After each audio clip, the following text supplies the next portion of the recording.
término de violencia estructural es aplicable en aquellas situaciones en las que se produce un daño a la satisfacción de las necesidades humanas como resultado de la estratificación social.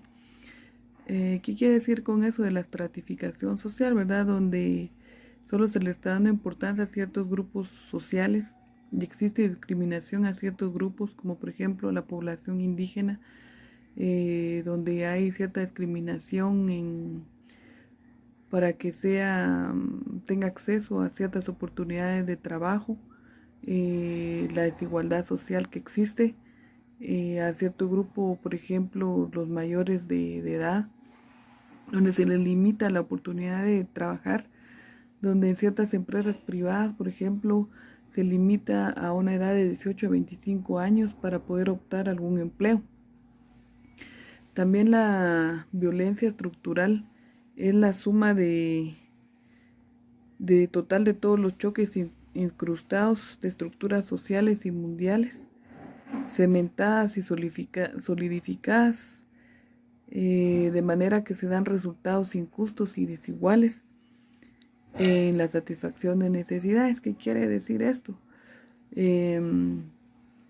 Por ejemplo, que mientras muchos tienen que comer en abundancia y hasta desperdician, hay otros sectores de la población que no tienen para comer, que ya solo gozan de un tiempo de comida al día, que mientras muchos, ¿verdad?, logran optar a grandes cargos dentro del Estado, otros no tienen la oportunidad porque no tienen cierto dinero, ¿verdad?, para aportar o pagar o ciertas influencias para optar a una plaza pública, por ejemplo.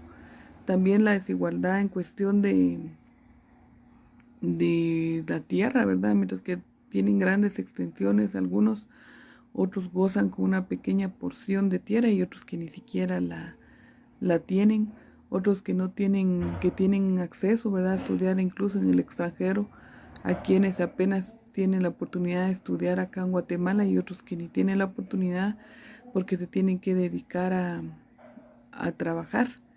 La violencia, como ejemplo también de la violencia estructural, tenemos también en algunos países que el servicio militar es de forma obligatoria.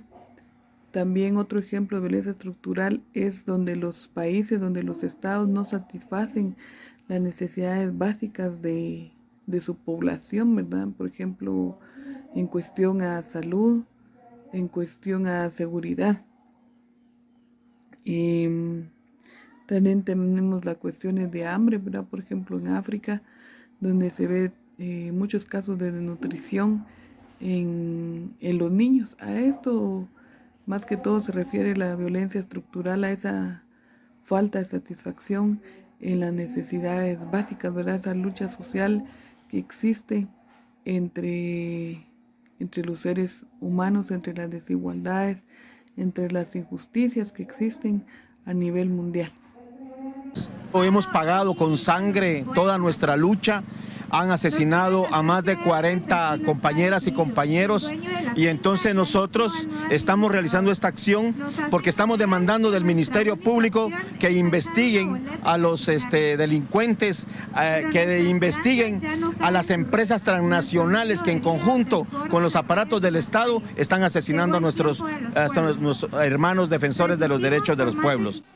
El mismo esquema de impunidad sustenta la violencia de género como herramienta de subordinación y control de la vida y el cuerpo de más del 51% de la población. Estadísticas indican que en Guatemala, en menos de 24 horas, 4 mujeres mueren en forma violenta y se cometen como promedio 22 violaciones sexuales. La violencia contra la mujer tiene muchas dimensionalidades en las cuales se puede tomar, pero más que un problema es un conflicto estructural, cultural, que no hemos logrado avanzar como quisiéramos a pasos agigantados.